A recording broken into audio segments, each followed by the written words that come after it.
Diolch, inniu táimid chun éisteacht le scéal. So today we're going to listen to this story. Imreoir Gortaithe, the injured player. Imreoir Gortaithe. Bhí dara ag imirt pelle thuireann na scoile. Scóráil siad cúil amháin agus trí phointe.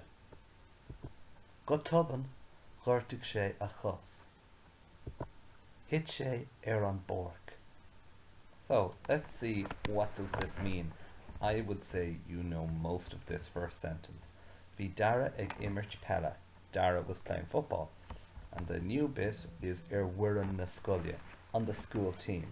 So bhí dara ag imirt pelle thuireann na scoile. Dara was playing football on the school team. Scóráil siad cúil amháin agus trí phointe. They scored 1 goal and 3 points. Go tobann, suddenly.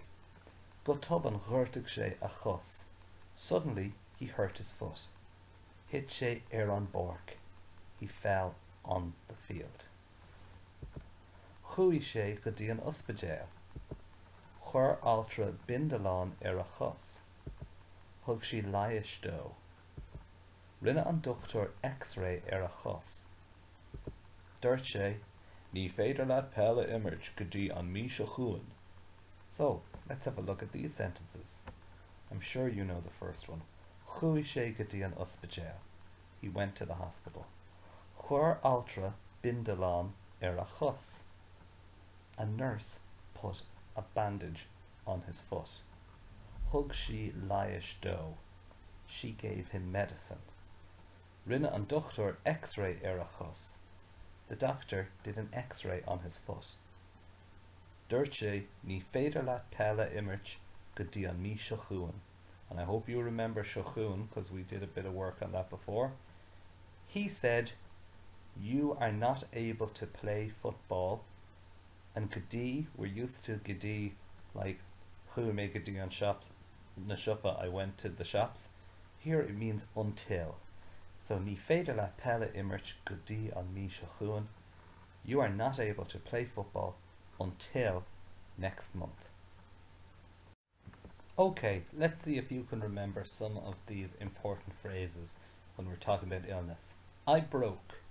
See if you can say it before me. Bhris mé. I hurt. Ghuirteadh mé. I have a pain in my. Tá pian I mo. I have, as in an illness. Tá tinnis something orm. My something is bleeding. Tá mo something ag cur folla. Now, what about these verbs? I went. Chuaigh mé. He gave me. Thug sé something dumb. She put something on me. Chuir sí something orm. He looked at my. Déach sé mo. And the final one, she said, dúirt she.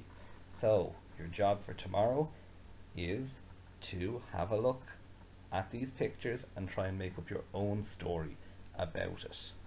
And hopefully it won't be the exact same as mine, but it'll be really good.